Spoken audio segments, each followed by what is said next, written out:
ठीक है, आवाज वगैरह आ रहा है क्या?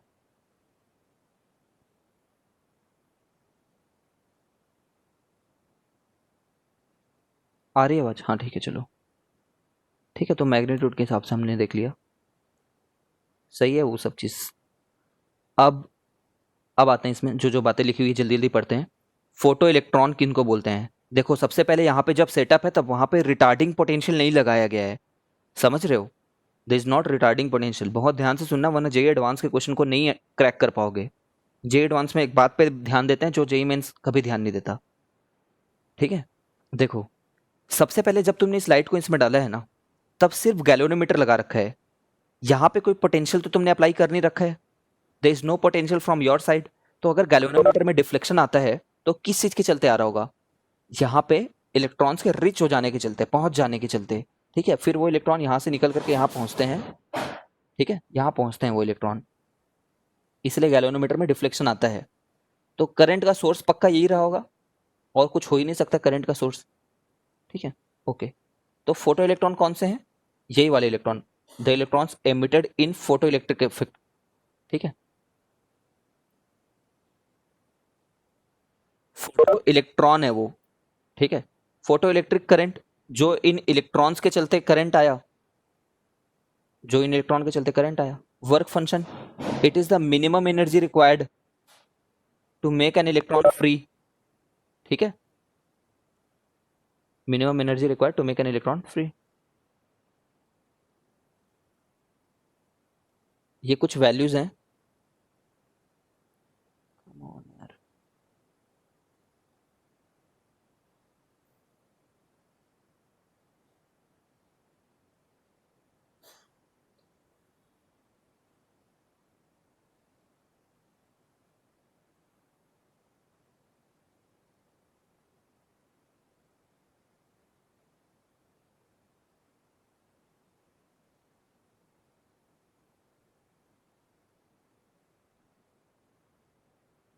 दिख रहा है ना कि छोटा हो रहा है ये? आई आई होप दिख रहा होगा। ठीक है, तो ये सब याद रखने, तुम्हें एक ही वैल्यू याद रखनी है, सब नहीं, एक ही सीजियम का। ठीक है, 1.9 होता है। अगर तुम्हें कहीं पे जर्मेनियम का दिखे तो वो भी याद रख लेना, आई गेस 2.7 होता होगा। ठीक है, अब छोड़ लो, वो सब हटाओ, तुम्हें सीजियम का याद रखना है, ये बात याद रख लो। एक ही वैल्यू बस याद रखनी है। अब सबसे इजी तो इसी में से निकाल पाना है, क्योंकि बाकी सबके वर्क फंक्शन ज़्यादा हैं। ये एक्सपेरिमेंटल डेटा है तुम्हें बताने के लिए बस।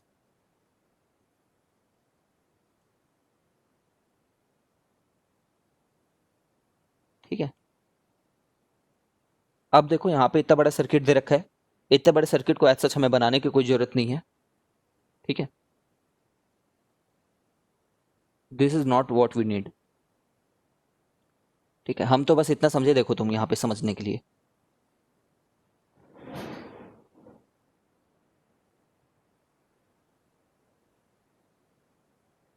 देखना, तुमने यहाँ से डाल रखा है, ये निकलने वाले इलेक्ट्रॉन्स बहुत सारे। ठीक है, अब अगर तुम सिर्फ गैल्वेनोमीटर लगा करके बैठे रहो ना, तो तुम्हें ऐसा नहीं लगता कि काफी टाइम लग जाएगा गैल्वेनोमीटर में वैल्यू दिखने के लिए करके? तुम्हें ऐसा लगता है क्या? डेफिनेटली बहुत टाइम लगेगा। क्यों जानते हो? क्योंकि हर इलेक्ट्रॉन एकदम सामने इजेक्ट तो नहीं हुआ है। बहुत सारे इलेक्ट्रॉन ऐसे करके भी जाने का सोच रहे होंगे। कुछ इलेक्ट्रॉन होंगे जो अलग ही पाथ लेकर के जाने का सोच रहे होंगे। ठीक है, सो स्टेडीली अगर निकल रहे हैं तो हो सकता है तुम्हें करंट डिटेक्ट करने में बहुत टाइम लग जाए। एक तो वैसे ही ऐसा नहीं हो जाता कि तुमने लाइट डाली और 10 एम्पियर करंट आ गया, ऐसा नहीं होता। काफी मिली एम्पियर्स में, माइक्रो एम्पियर में करंट रहता है। तो तुम्हें ऑब्जर्व करने में बहुत टाइम लग जाएगा। इसलिए हम लोग क्या करते हैं मालूम है? हल्का सा एक एक्सेलरेटिंग पोटेंशियल डालते हैं यहाँ पे। क्या डालते हैं? खुद से अप्लाई करते हैं एक वोल्टेज, एक्सेलरेटिंग वोल्टेज, ताकि जो निकले हैं, है ना, वेरी लेस होता ही है, वेरी लेस एक्सेलरेटिंग पोटेंशियल डालते हैं, ताकि जो निकले हैं वो प्रॉपरली यहाँ तक पहुंचे तो सही। ठीक है, प्रॉपरली पहुंचे एक बार। कोई ऐसे बहुत टाइम ऐसा मत लगाए 5 घंटे बाद पहुंच रहे वाला। ठीक है,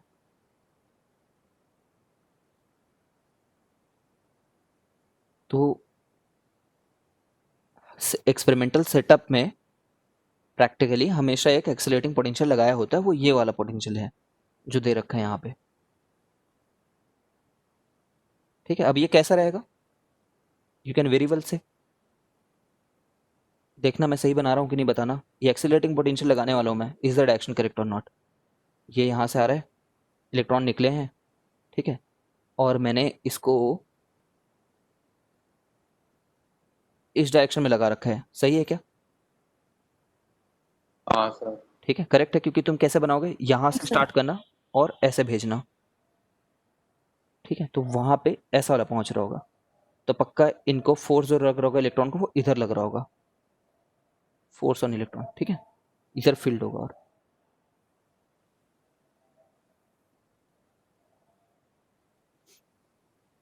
ठीक है, अच्छा उसने यहाँ पे बना रखा है उसको, चलो इसलिए मैं बोल रहा हूँ इस डायग्राम को हटाओ, इसके नीचे अपन को नहीं समझना, छोड़ो, यही अपन ने लगा रखा है मान लो। ठीक है, that is enough, this diagram is enough on its own. ठीक है, इसी को ही हम लोग उल्टा लगा देंगे अगर हमें रिटार्ड कराना होगा तो।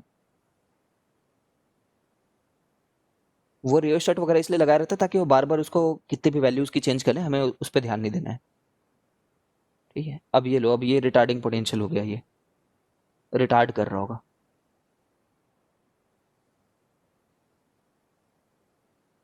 इलेक्ट्रॉन पे फोर्स इधर लगेगा। ठीक है, यहीं पे लाइट आ रही थी। ये सब अच्छे से याद रख लेना कि जो एमिट करता है वो कैथोड कहलाता है, जो कलेक्ट कर रहा है राइट साइड वाला वो एनोड कहला रहा है करके। ठीक है, सैचुरेशन करंट समझते हो, सैचुरेशन करंट क्या है करके?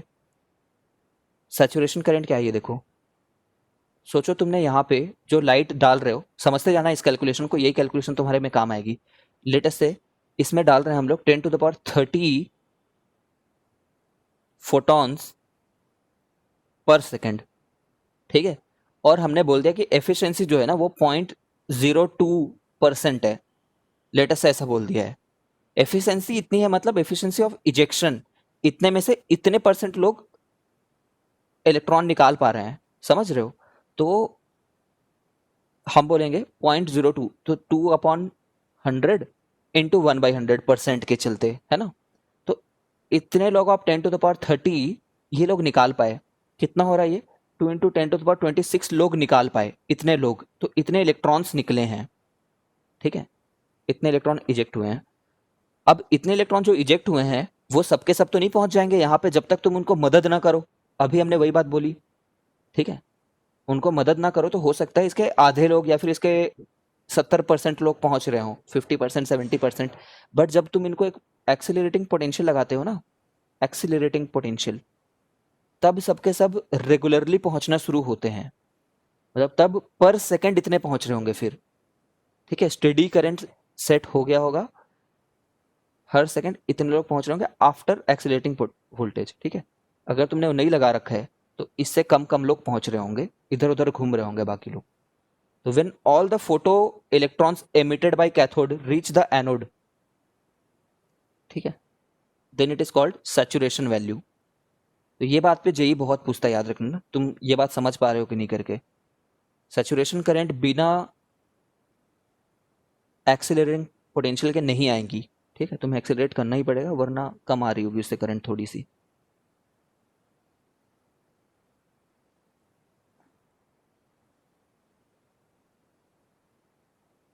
वही पुराने ग्राफ आ गए अब यहाँ पे, विच यू ऑल नो, इसलिए I will be very fast over here. If you don't understand just let me know. ठीक है, सैचुरेट स्टॉपिंग पोटेंशियल मैंने बता दिया, कितना पोटेंशियल डालने से पूरा रुक जाता है। रिटार्डिंग मतलब कम हो रहे हैं, बस खत्म नहीं हो रहे हैं। Observation made by Einstein, not made by me, ठीक है, और नॉट मेड बाय यू, ऐसा उसने देखा और उसके बाद उसने theory the.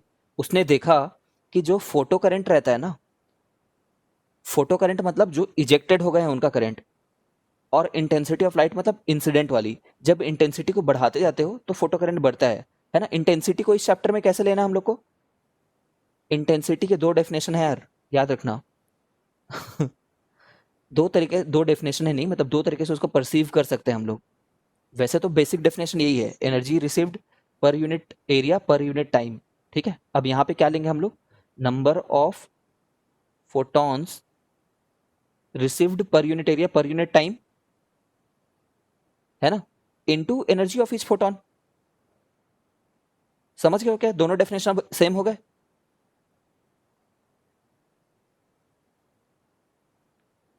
Intensity is indicator of number of photon, ये बोलना चाह रहा हूं मैं। देखो energy per unit area per unit time, तो जितने फोटोन आएंगे उतनी एनर्जी आ रही होगी ना।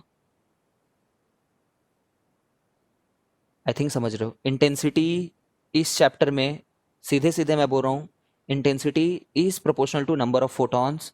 हमें नंबर के हिसाब से ही सोचना है इस चैप्टर में, ठीक है, नंबर। तो जितने ज़्यादा नंबर फोटॉन आ रहे होंगे उतनी ज़्यादा फोटो करंट आएगी ना। 100% एफिशिएंसी कभी होगी नहीं, बहुत कम एफिशिएंसी रहती है।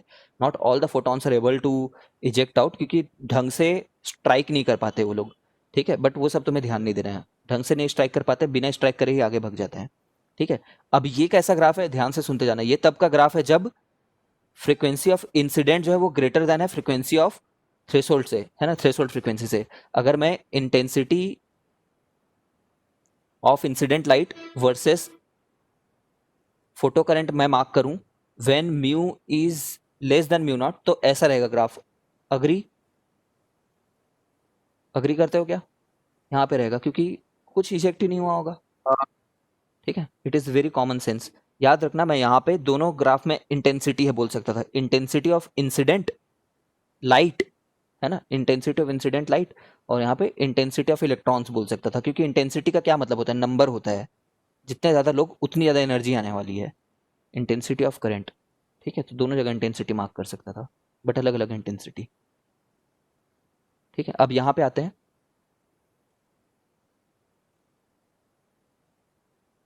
ठीक है, पक्का स्ट्रेट लाइन ही होगा। अगर बोल दिया गया 5% एफिशिएंसी है तो ऑन एन एवरेज 5% एफिशिएंसी है, इसलिए स्ट्रेट लाइन होगा, सेंटर से ही गुजरेगा, ओरिजिन से गुजरेगा, क्योंकि इंटेंसिटी को जब जीरो कर दोगे तो एक भी इलेक्ट्रॉन इजेक्ट नहीं हो रहा होगा, ठीक है। Graph between photo electric effect and potential difference, sorry, photo electric current and potential difference between the cathode and anode, ठीक है ना, कैथोड एंड एनोड। तो देखो, याद होगा तुम्हें, बचपन में पढ़ते थे ग्राफ को, सुनना।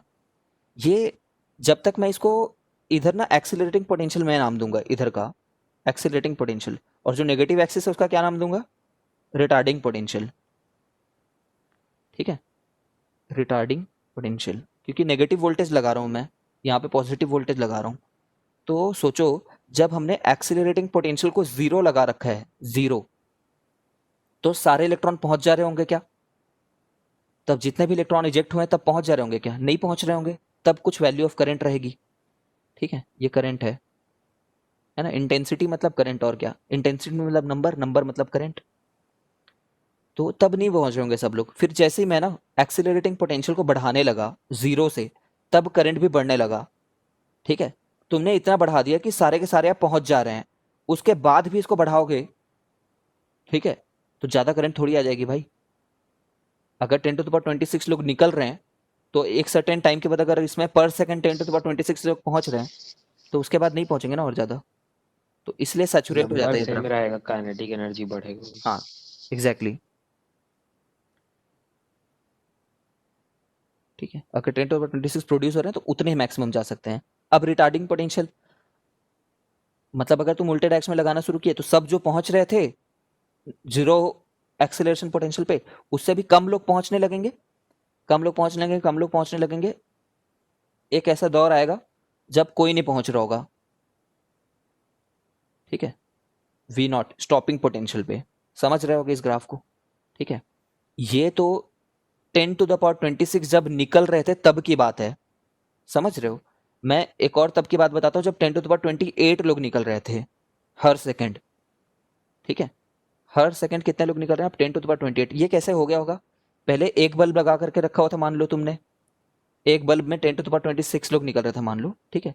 तो जब तुमने दो बल्ब लगाया होगा, मान लो दो बल्ब अप कर दिया, तो उस समय पे कितने लोग निकल रहे होंगे, 2 × 10⁻26 लोग निकल रहे होंगे, ठीक है, दो बल्ब में। तो when you have increase the number of bulb, तब हमारे लिए ग्राफ ऐसा रहेगा, ठीक है। ये डबल रहेगा सैचुरेशन करंट की वैल्यू, डबल, दो करंट लगा दिया, ठीक है। अच्छे से समझाने के लिए इसको 10 बल्ब कर रहे हैं ना, 10 बल्ब्स, तो यहाँ पे 10⁻27 हो गया है, ठीक, 10⁻27। बट ये क्यों नहीं बदला, ये क्यों नहीं बदला? ये इसलिए नहीं बदला क्योंकि जब तुम जैसे वायलेट लगाते थे ना, लेटेस्ट से वायलेट को हमने लगा रखा है, वायलेट बल्ब को, लिटरली वायलेट बल्ब, एक बल्ब लिया उसके बाहर में वायलेट रंग की पन्नी चढ़ा दी, ठीक है। तो वायलेट में वही कनेक्ट, वही सिस्टम था, मान लो 120 और इसका था 100, तो निकलने वाले कितने थे, 20 जूल काइनेटिक एनर्जी के साथ निकला करते थे मैक्सिमम, ठीक है। तो अगर तुम 10 बल्ब लगा दोगे, when you have put 10 bulbs, तो उसमें हर एक जो निकल रहा है, एवरी फोटॉन, उसके पास तो 120 ही है ना, ये तो अपना कमीशन 100 ही कट कर रहा है ना, और 20 जूल ही काइनेटिक एनर्जी मैक्स के साथ निकल रहा है ना। तो मतलब जो रिटार्डिंग पोटेंशियल है, उसको कितनी एनर्जी खानी है हर एक इलेक्ट्रॉन की, उसको तो इतनी खानी है ना, ठीक है। अब ऐसा तो नहीं है कि, मतलब समझते हो तुम कि जब यहाँ पे तुमने उल्टे डायरेक्शन में इलेक्ट्रिक फील्ड लगा रखा है, ठीक है, मतलब इधर फोर्स लगा रखा है, तो सबको एक साथ मिल रहा होगा ना फोर्स, जो ई की वैल्यू है उसके चलते सभी इलेक्ट्रॉन को एक साथ क्यूई फोर्स लग रहा होगा एक साथ। ऐसा नहीं कि 5 इलेक्ट्रॉन निकल गए, 10 इलेक्ट्रॉन निकल गए तो हर एक को अलग amount of Q E dash लग रहा है, ऐसा नहीं है, वो तो लगेगा सबको क्यू ही। आई होप समझ रहे हो। इसलिए ये वैल्यू नहीं बदल रही है, क्योंकि ऑन एन इंडिविजुअल बेसिस देखें तो सबको रोकने के लिए हर एक को इंडिविजुअली विजुअल ही चाहिए, ठीक है, इसलिए this value will not change. If you have some doubt then I will explain it, otherwise no. तो याद रखना, ये हायर इंटेंसिटी पे मार्क्ड है, ये लोअर इंटेंसिटी पे मार्क्ड है। एक बल्ब जब लगा हुआ था, 10 बल्ब जब लगे हुए थे, ठीक है। अब ये आ गया number of photo electrons, number of photo electrons versus their kinetic energy. तो ऐसे कुछ ही इलेक्ट्रॉन्स होंगे वेरी लेस इन नंबर जिनकी काइनेटिक एनर्जी मैक्सिमम होगी, है ना, काइनेटिक एनर्जी यहाँ पे मैक्सिमम है, ऐसे मत सोचना, ठीक है। ज्यादातर जो इलेक्ट्रॉन्स होंगे, maximum number of electrons will be ejecting out with some kinetic energy, कोई सम रैंडम काइनेटिक एनर्जी, ठीक है। और ऐसे बहुत ही कम इलेक्ट्रॉन होंगे जिनकी काइनेटिक एनर्जी कम होगी, मतलब एवरेज काइनेटिक एनर्जी वाले सबसे ज्यादा होंगे। तो ये ग्राफ सेल्फ एक्सप्लेनेटरी है, तुम्हें समझ में आ रहा होगा, कुछ भी ऐसा बना देना, not much important to us. समझ गए हो ये ग्राफ को? ये तो सिंपल गॉसियन नॉर्मल डिस्ट्रीब्यूशन है ना, जिसको नॉर्मल डिस्ट्रीब्यूशन बोलते हैं हम लोग। कोई भी चीज का नॉर्मल डिस्ट्रीब्यूशन हमेशा ऐसे ही दिखता है। क्लास में 70% लाने वालों की संख्या सबसे ज्यादा है, ठीक है, 90% लाने वालों की क्वांटिटी कम, और 10% लाने वाले की क्वांटिटी भी बहुत कम, ठीक है। तो ऑन एन एवरेज सब लोग किसी एवरेज एनर्जी से निकल रहे होंगे, ठीक है। किसी को डाउट हो तो पूछो यहाँ पे।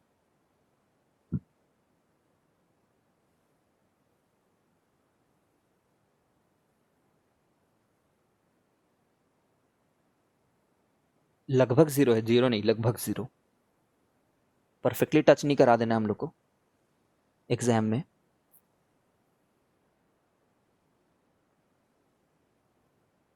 क्लियर है क्या हर्षिता एंड अदिति?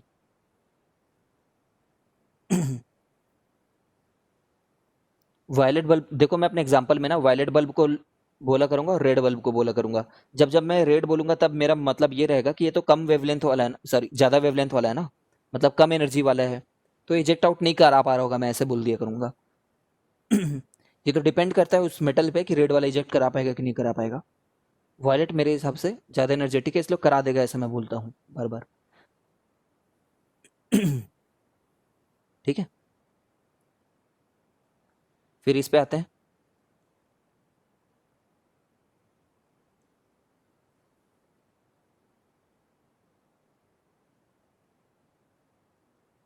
क्या चीज़ का ग्राफ है ये?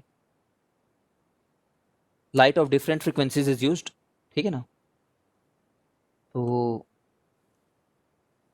लाइट ऑफ डिफरेंट फ्रीक्वेंसीज, मतलब एक बार हमने क्या किया, वायलेट बल्ब को यूज किया, तो ये ग्राफ आया, मान लो क्या चीज का, photo current versus stopping potential का, ठीक है।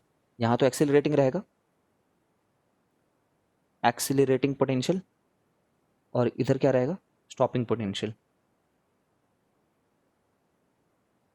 वो ऊपर में जो ग्राफ दिखा है वो नहीं बनाना तुम्हें, ये बनाना जो मैं यहाँ पे बना रहा हूँ, ठीक है। तो तुम क्या बोलोगे, तुम ये बोलोगे कि जब वायलेट को डाले हैं और वायलेट कैपेबल है मान लो, है ना, लेट अस से इट इज कैपेबल, वायलेट भी कैपेबल है, रेड भी कैपेबल है, तो इसके लिए कुछ ग्राफ ऐसा सा आया था हम लोग का।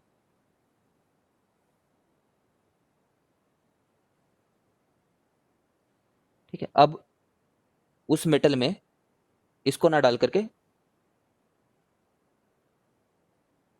इसको डाले थे, रेड वाले को, और रेड भी कैपेबल है मान लो।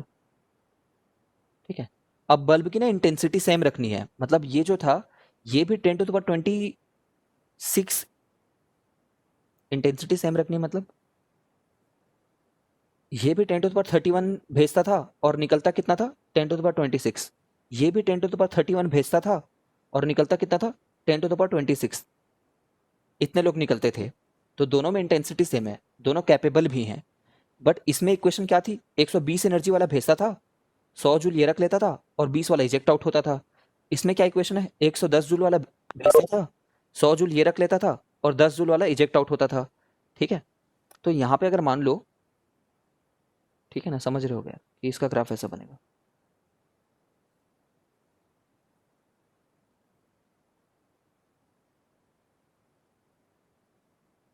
ये रेड वाले का है, ये वायलेट वाले का है।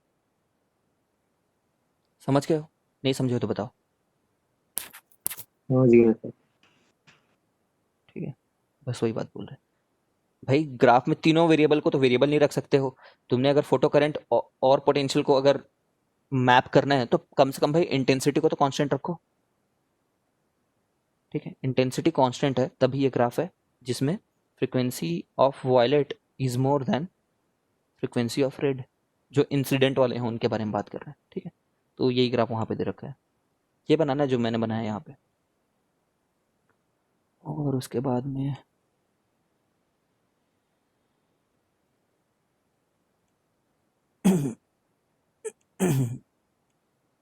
ये वाला ग्राफ, ये बहुत ही पॉपुलर और बहुत इंपॉर्टेंट ग्राफ है। वही बात है कि एक मेटेलिक प्लेट है मान लो, ठीक है, देखते जाना मैं क्या बोल रहा हूँ। एक मेटेलिक प्लेट है, इसकी कुछ म्यू नॉट वैल्यू है मान लो, लेट अस से 100 हर्ट्ज है, जस्ट सेइंग लाइक दैट। ठीक है, 100 हर्ट्ज है, तुमने एक लाइट भेजी जिसकी फ्रीक्वेंसी 90 हर्ट्ज थी, नहीं निकाल पाएगा। ठीक है, फिर तुमने फ्रीक्वेंसी बढ़ाते गए, फ्रीक्वेंसी बढ़ाते गए, उसी लाइट की फ्रीक्वेंसी बढ़ा सकते हो क्या, नहीं बढ़ा सकते हो, कोई दूसरी लाइट लाए होगे तुम। ठीक है, जैसे ये पहले हो सकता है रेड रहा हो, विबग्योर है ना, विबग्योर, तो फिर ऑरेंज लाया होगा तुमने, फिर ऑरेंज से निकलना शुरू हुआ होगा, यहाँ पे नहीं निकल पाया होगा, फिर निकल रहा है निकल रहा है निकल रहा है। तो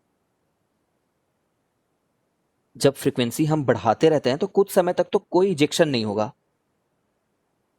कोई कई मैक्स का तो कॉन्सेप्ट नहीं रहेगा, कोई इलेक्ट्रॉन ही नहीं निकल रहा, कई मैक्स कहाँ से।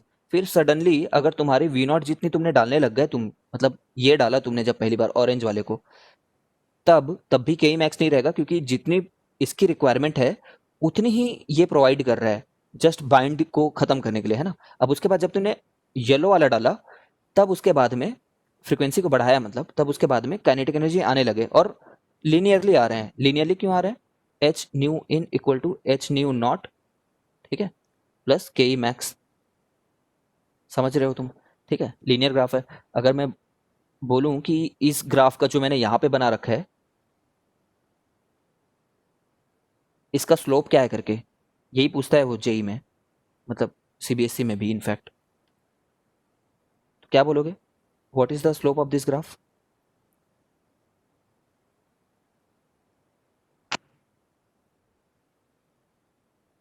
ये तो कांस्टेंट हो गया है ना, 1/h।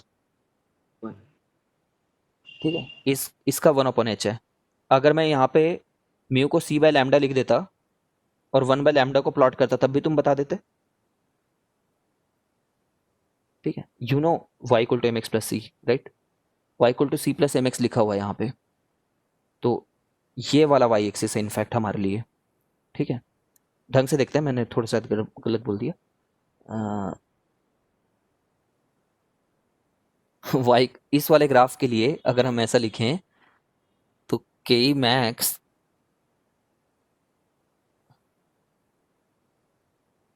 अपॉन के मैक्स को के मैक्स ही रहने दो चलो। ठीक है, थोड़ा सा दिमाग लगा लेना यार प्लीज।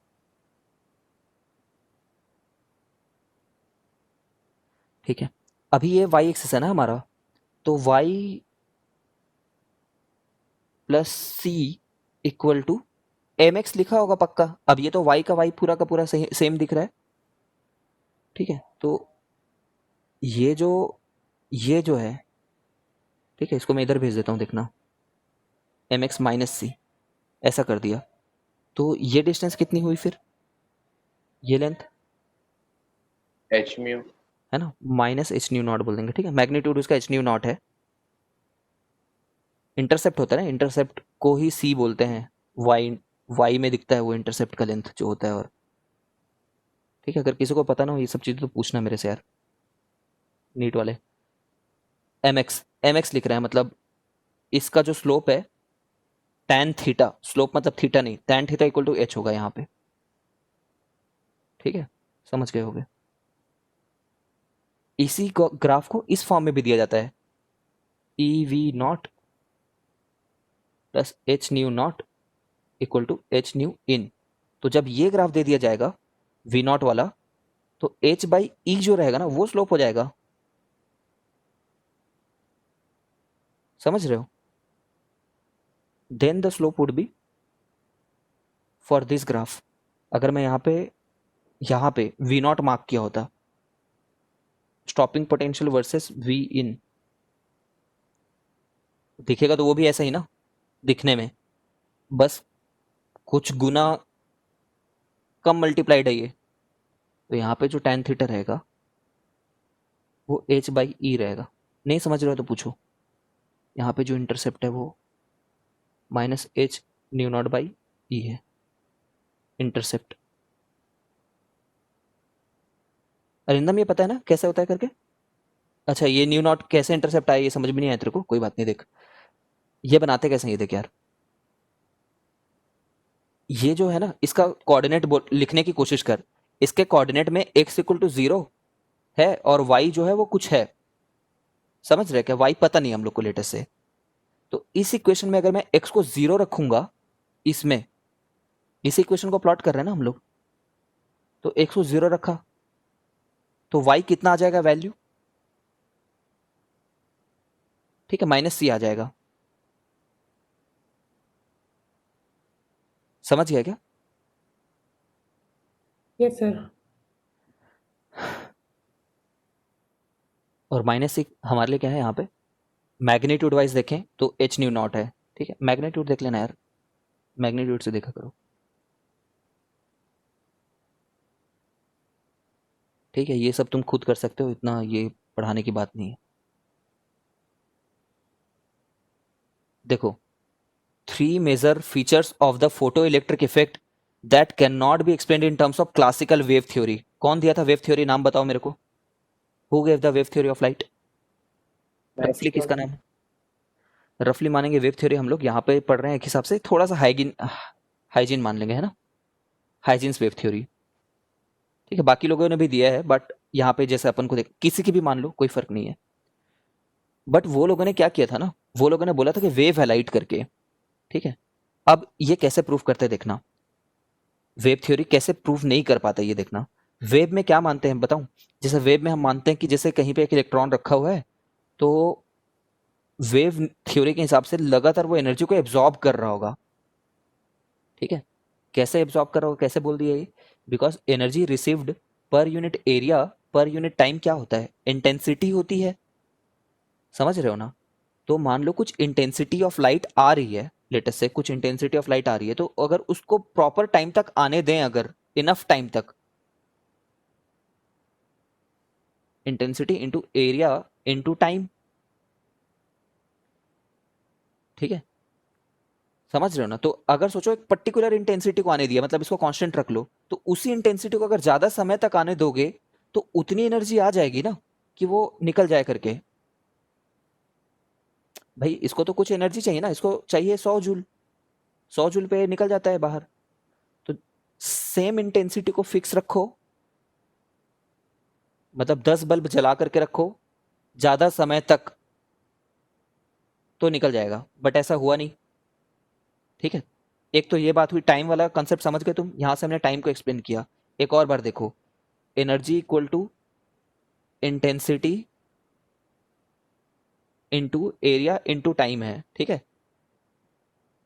अब इन दोनों को फिक्स रख लो 1 मिनट के लिए, ठीक है। मतलब तुमने 10 मिनट तक जलाया है एक रेड बल्ब को, और एक, नहीं चलो ऐसा समझो, तुमने ए और टी को फिक्स रख लिया। अब इंटेंसिटी बस बढ़ा रहे हो। इंटेंसिटी कैसे बढ़ा सकते हो किसी चीज की? पहले एक बल्ब जला रखा था, उसके बाद 2 बल्ब जला दिए, तो इंटेंसिटी बढ़ गई ना। इंटेंसिटी इज व्हाट, नंबर से रिलेटेड है ये, है ना, कितने नंबर ऑफ फोटॉन्स आ पा रहे हैं। बट ऐसा नहीं देखा गया ना, अगर रेड नहीं इजेक्ट आउट करा पा रहा है तो तुम रेड के 1000 जला लो, चाहे 10,000 जला लो, वो नहीं इजेक्ट आउट करा पाएगा, ठीक है। तो बट यहाँ से तो ऐसा लगता है कि इंटेंसिटी को बढ़ाते जाओ, मतलब नंबर ऑफ बल्ब्स को बढ़ाते जाओ, तो कभी ना कभी उतनी एनर्जी आ ही जाएगी कि इजेक्ट आउट हो जाए। मतलब फ्रीक्वेंसी पे डिपेंडेंट नहीं है, ठीक है। हर्ष यही बोल रहा था मेरे को मैसेज में भी, समझ गए हो क्या? तो हम 2 तरीके से एक्सप्लेन कर दिए। ये देखो, टाइम के चलते भी गलत है ये इक्वेशन। ऐसा नहीं है कि इनफ टाइम तक जलाओ तो वो इजेक्ट आउट हो जाएगा। It was not observe that if we put the bulb for enough time then photons eject out. It was always spontaneous, ठीक है। Also increasing the number of bulbs did not cause ejection, did not cause enough energy to get eject out, ठीक है। तो wave theory fail हुई ना यहाँ पे।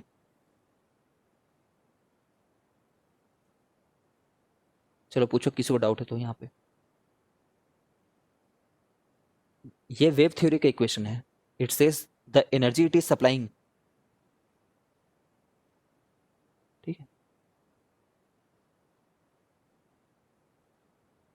The energy it is supplying is proportional to this करके।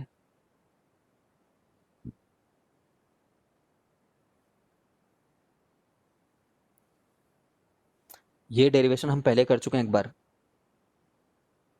याद करो क्या बोला करते थे, है ना, किए थे। सी से ऊपर नीचे को मल्टीप्लाई कर दिए थे। देखो यहाँ पे सी से मल्टीप्लाई कर दूं ऊपर नीचे को, सी से ऊपर नीचे को मल्टीप्लाई कर दिया तो सी डेल्टा टी को क्या बोल देते थे? लेंथ बोल देते थे।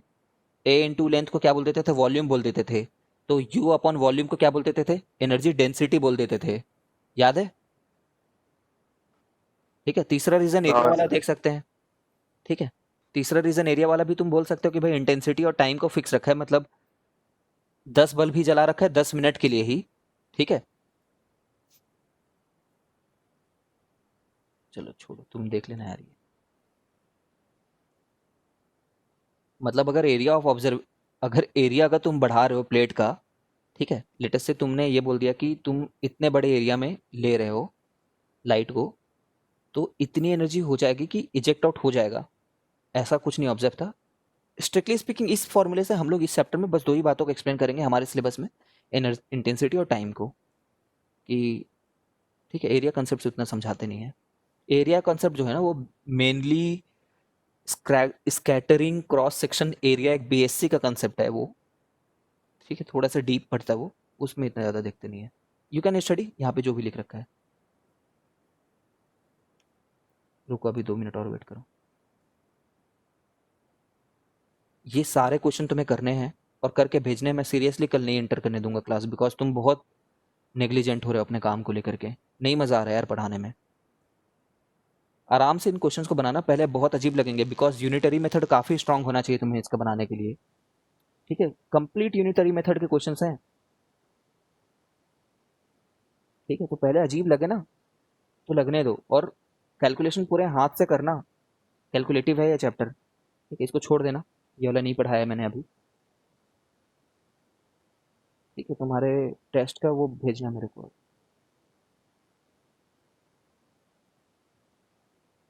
ठीक है, यहाँ से पूरा ये चैप्टर हो गया फोटो इलेक्ट्रिक इफेक्ट का।